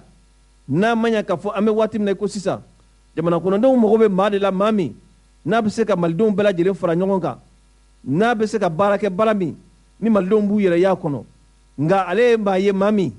ni o baara ninnu a tɛna se k'o kɛ cogoya si la a bɛ di waati jan u tun y'a ɲini a fɛ k'a ka jɔyɔrɔ bila a yɛrɛ ka démissionner ka bɔ yen o kumaw kɔfɛ nin waati laban ninnu na jɛrɛ dɔw nana tɛmɛ premier ministre dɔgɔtɔrɔ sogɛli kokala mayiga ani politikima dɔw ni ɲɔgɔn cɛ la a ye kɔrɔfɔ dɔw fɔ kɔrɔfɔ min ni parti politique caman ye a yira k'a fɔ nin tɛ premier ministre ka kuma fɔta ye wa olu b'a ɲini a fɛ a k'a jɔyɔrɔ in bila pewu an bɛ waati min na i ko sisan ko in ko nin gɛlɛyalen don n'i y'a jateminɛ maa min bɛ yen ni o ye modibo sidibe ye ale ye premier ministre ya kɛ ka tɛmɛ ale yɛrɛ b'i yɛrɛ sɔrɔ nin kulu in kɔnɔna na wa maa dɔw parti politique min bɛ yen n'u b'a wele k'a fɔ ko far an ka wuli o ɲɛmaa dɔw jɛkulu min bɛ yen n'u b'a fɔ anw ko mali dɔrɔn o fana tɔnden don M5 RFP mali kura o fana tɔnden don ale kɔni y'a yira k'a fɔ an bɛ waati min na i ko sisan gɛlɛya min bɛ an ka jamana yɛrɛ kɔnɔna na bi a kɔnɔ ka dun kosɛbɛ nka gɛlɛya in tɛ se ka furakɛ fo malidenw ka fara ɲɔgɔn kan ka se ka kan kelen fɔ k'u bolo di ɲɔgɔn ma n'o kɛra an bɛ se ka bɔ nin kɔlɔlɔ ninnu kɔnɔna na kunnafoni sɛbɛn a yira k'a fɔ n'i ye modibo sidibe ka nin kɔrɔfɔ in lamɛn hali n'a sɔrɔla k'a fɔ a yɛrɛ ma fɔ a da la nka i bɛ faamuya min sɔrɔ a la o de ye k'a fɔ premier ministre kura dɔw ka se ka na min bɛ se ka malidenw fara ɲɔgɔn kan baaraw ka kɛ ɲɔgɔn fɛ k'an bɔ nin kɔlɔlɔ ninnu kɔnɔna na kunnafoni an y'a sɔrɔ sɛbɛn min kɔnɔ u k'a ma ko Nouvelle Horizon. Alamɛbaw, jɛkulu minnu faralen bɛ ɲɔgɔn kan kabiri fangatɛmɛ fanga daminɛw na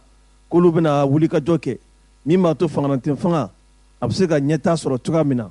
ni o ye cadre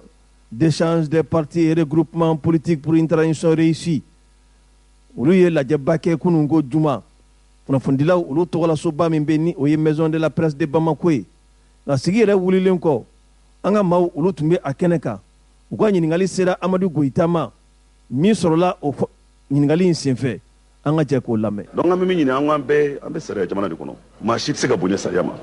ni justice hakili la k'a fɔ k'u kan ka mɔgɔ wele an ka danaya b'an ka justice kan an y'a ye nin transition kelen kɔnɔna na a kun fɔra ko dɔw tun b'a fɛ ka coup d'état kɛ kuma caman fɔra dɔw minɛna ka don kaso la a sera justice ma kuma min na u ye sariya de baara u y'u tigilamɔgɔ bila n'a fɔra bi ko sika kelen bɛ dɔw ma an b'a ɲini ni justice b'a ka baara kɛ a ka kɛ sariya kɔnɔna na a ka kɛ fana hakɛ kɔnɔna na bɛɛ ka kɛ an bɛɛ de kelen parce que Mali ye jamana min ye kuma dɔ la mɔgɔ bɛ condamné ka sɔrɔ i ma juge n'i minɛna togo togo ni sika bɛ yen togo togo tant que jugement ma kɛ a condamnation généralement opinion de b'a condamnation kɛ ala ka hinɛ Sumaworo Boyima la an tanyana a ma se ka juge min fɔra a ma jugement kɛra wa a ma se ka kɛ laɲini kɛra k'a fɔ k'a ka bɔ ka t'i furakɛ o ma se ka kɛ fɔ k'a ta ɲɛ ala de ta ye nin ala de ko k'a dɔn ko nin de don mais silamɛya yɛrɛ kɔnɔna na fɛn kelen ala ye min ɲini an fɛ o ye mun ye an ka ɲɔgɔn ni lakana o de ye silamɛya ye an ye silamɛ jamana de ye n'i y'an ta kɛmɛ o kɛmɛ i mana diinɛ o diinɛ ta hali chrétien kɔnɔna na tu ne tueras point tu n'ôteras point bref an ka bɔ fɛn dɔ kɔnɔna na ala ka Sumaworo ka exemple kɛ maliyɛnw ma fɛn ye min b'a to an tɛna se ka jamana wɛrɛ kɔnɔ anw dalen b'an ka justice la an b'a ɲini sufɛ u k'u bɛ baara min na u k'o baara kɛ a kana kɛ ko karisa ye nin kuma fɔ nin kuma ma diya n ye n b'a lajɛ a kɔfɛ ni bɛ taa min kɛ ko k'a minɛ ka datugu an y'a ye dɔw minɛ ka datugu o la yan nɔ an ka bɔ o bɛɛ kɔnɔ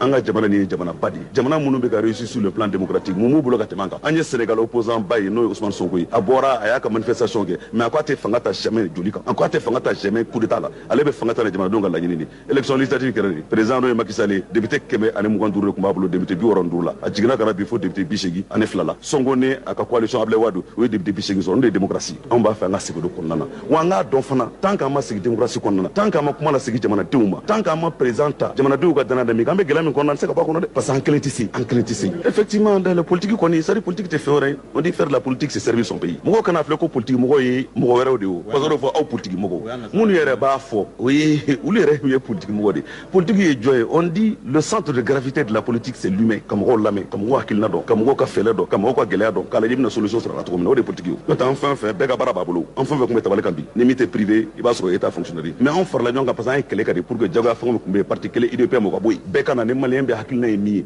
i bɛ don jɛkulu min na i ka ko la i ka kɛlɛ kɛ pour que sini n'i ye jamana mara i ka projet de société ka se quoi an y'a ye kuma caman fɔra nin bɛ k'a ka fanga kapi a fɔra nin bɛ k'a ka fanga bɛ ko lakanibaliya kun ka ca a fɔra nin bɛ k'a ka fanga bɛ ko yuruguyurugu kun bɛ yen ko yanni i bɛ k'a ka fanga ka bɛ ko gɛlɛya kun bɛ yen ɛ mun de bɛ yen bi an t'an ka laɲini t'an t'a ɲini ala fɛ an kɔni kun fɛ nin bɛ ka taara caman kun an ka se ka bɔ insécurité la mais insécurité fana sɔrɔsi ko dɔrɔn tɛ an y'o de fɔ parce que n'i ye denmisɛnnin ye a bɛ mugu ta k'a dɔn a yɛrɛ la n'i ye denmisɛnnin ye a bɛ taa a yɛrɛ faga u kuma min na a kan ka balo c'est que i b'a sɔrɔ bolo minɛ yɔrɔ t'a la o de la an ko ka fara sɔrɔsiw ka kɛlɛ ka question de développement kan ka kɛ an bɔr'o fana na an y'a ye mun kɛra ko y'u kɛlɛli ko bɛ k'an ka jamana kɔnɔ an y'a ye a logement sociaux tilala a kɛra cogo min na an bɛɛ y'o ye an y'a ye a kanam concours kɛra o kɛra cogo min na an bɛɛ y'o ye an y'a ye bi police denmisɛnninw wulilen don o kɛlen don cogo min na bɛɛ ɲɛ b'o la kɛlɛw caman don an kɛlen k'a ye fɛ balo ka kɛnɛ bi balo bɛ sɛnɛ ala anw fɛ yen ɲɔ kilo ka san Mali kɔnɔ 100 yɔrɔ dɔ la ko 120 fini kilo ka san Mali kɔnɔ 320 sukaro kilo ka san Mali kɔnɔ 160 k'a tɛ sɔrɔ yɛrɛ malo ka san 100 office Niger b'an bolo anw n'u mana wuli ko souveraineté fɔlɔfɔlɔ ye min ye i b'a dɔn wa souveraineté ye n ka kɛ n yɛrɛ ye souveraineté ye n ka se n yɛrɛ kɔrɔ souveraineté ye n ka dun ka fa kɛ souveraineté tɛ da ye koyi souveraineté ye ka karisa kɛlɛ non karisa ka kɛlɛli o tɛ anw yɛrɛ dama donc anw k'o de la gɛlɛya min bɛ yen nɔ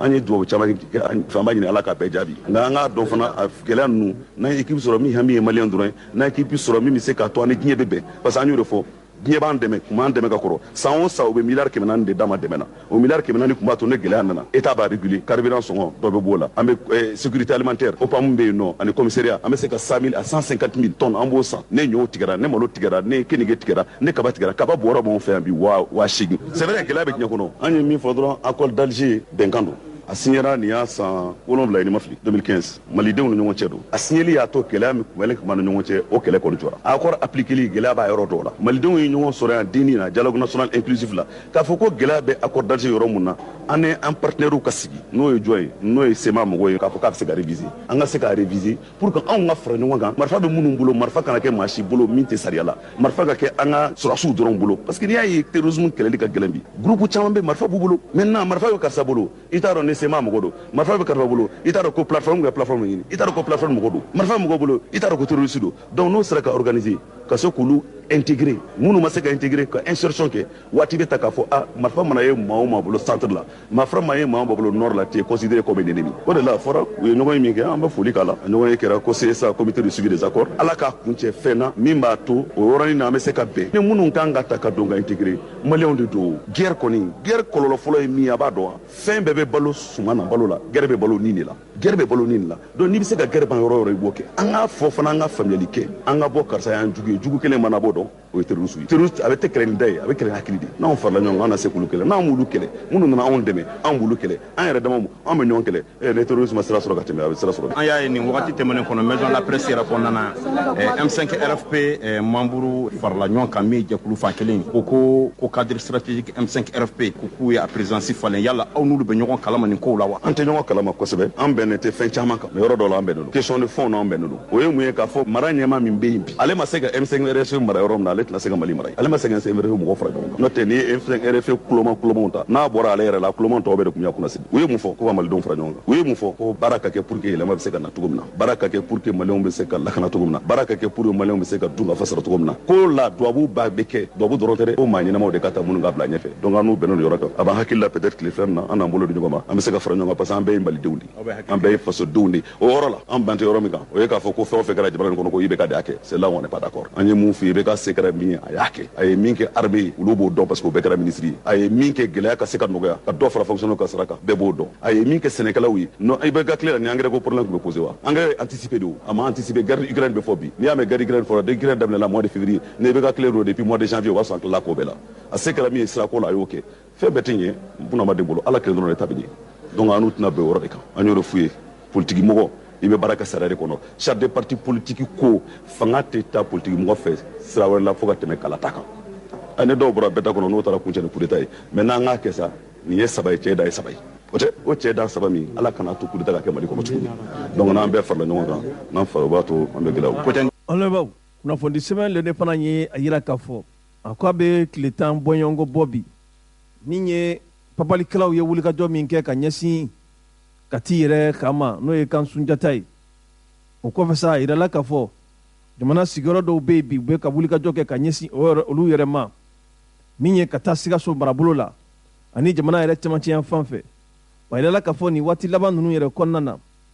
u kɛlen don ka wulikajɔbaw de kɛ ka ɲɛsin jamana sigiyɔrɔ dɔw ma yɔrɔ min bɛ yen n'u b'a wele k'a fɔ ko Bale Nara Tingole ani Fana kunnafoni sɛbɛn ka lakali la a ko tiɲɛ don min ye jamana finitigilakaw ye olu kɔni ye wulikajɔw caman kɛ nin waati laban ninnu na u bɛ fɛn wele faransikan na ko ratissage ani quadrillage ka se ka ni maa ninnu dogolen bɛ yɔrɔ minnu na ka bɔrɔntɔli siri u la ka se ka yɔrɔ furan k'a jɔsi nka o n'a ta bɛɛ lajɛlen na sa a yirala k'a fɔ maa dɔw kɔni bɛ ka ye bi maa minnu n'u bugunatigɛ ma se ka dɔn maa yɛrɛ bɛ se k'a fɔ ko ninnu ye tiɲɛnikɛ jɛkuluw de ye wa u bɛ ka babali de ta k'a ɲɛsin nin yɔrɔ kofɔlen a sigibaaw de ma a bɛ tile 10 bɔɲɔgɔnko ɲɔgɔn bɔ ninnu ka wulikajɔw fanga bɛ ka bonya nin yɔrɔ ninnu na kɛrɛnkɛrɛnnenya la Kulukoro mara yɛrɛ kɔnɔna na Nara fo ka taa se Joyila yɛrɛ ma ninnu bɛɛ lajɛlen bɛ don tiɲɛnikɛ jɛkulu u ka bagabaga kɛyɔrɔw la kunnafoni sɛbɛn ye a yira k'a fɔ waati tɛmɛnenw na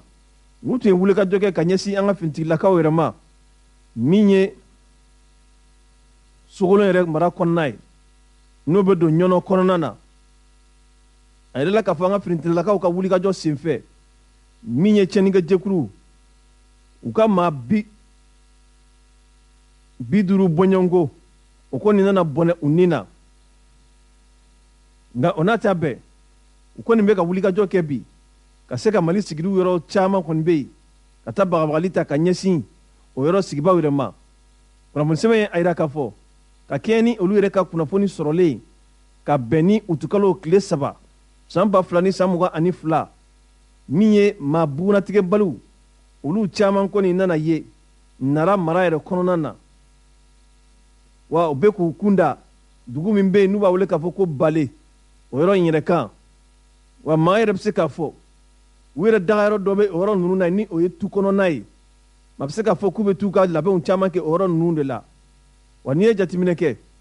jamana yɛrɛ sigicogo min bɛ yen ni tu yɛrɛ a fiɲw bɛ a kɔnɔna na jango kɛrɛnkɛrɛnna Mali ani Mauritanie ni ɲɔgɔn cɛ la u caman bɛ t'u dogo o yɔrɔ kɔfɔlɔ ninnu de la tu kɔnɔ yɔrɔ min yɛrɛ bɛ yen n'u b'a wele k'a fɔ ko forêt du Ouagadougou yen yɔrɔ fana y'u daga yɔrɔ ye kosɛbɛ wa maa yɛrɛ bɛ se k'a fɔ k'u y'u to o yɔrɔ kɔfɔlɔ ninnu de la ka se ka labɛn yɛrɛ sabati ka ɲɛsin Sogolon yɛrɛ mara kɔnɔna ma ka kɛɲɛ ni juillet kalo tile 26 tɛmɛnen ye kunnafoni sɛbɛn y'a jira k'a fɔ utu kalo tile gale san 2022 tɛmɛnen a yirala k'a fɔ maa bugunatigɛbali dɔw kɔni nana ye moto sen 2 yɛrɛ sanfɛ tu kɔnɔ yɔrɔ min bɛ yen n'u b'a fɔ ko forêt de Sousa o bɛ commune de Farako fɛ wa ale yɛrɛ ni Tingole Maja ɲɔnɔ fana mara kɔnɔna na wa a yirala k'a fɔ nin waati laban ninnu na u ka munumunu salo kɔni fanga ka bon nin yɔrɔ kɔfɔlen ninnu na kosɛbɛ wa n'i ye jateminɛ kɛ hali Kolokani mara ka se Jɛma mara yɛrɛ ma u bɛ munumunu kɛ yɔrɔ kɔfɔlen ninnu fana na o de hukumu kɔnɔ kunnafoni sɛbɛn a yira k'a fɔ min y'an ka kɛlɛkɛcɛw ye bi wa u kan ka wulikajɔw de caya kosɛbɛ ni maa kɔfɔlen ninnu nɔfɛ ka se ka jateminɛw caman kɛ min b'a to u kana to ka bari u la ka tiɲɛni walew ta ka ɲɛsin u ma kunnafoni an y'a sɔrɔ sɛbɛn min kɔnɔ u k'a ma ko l'indépendant. Aw tulo garisɛgɛ kɛra kunnafoni la kumaba minnu ye maliweb.net sanfɛla la o de ye nin ye ni ala ma an ka jɔnya jɔn an na a kan an bɛɛ kunnafoni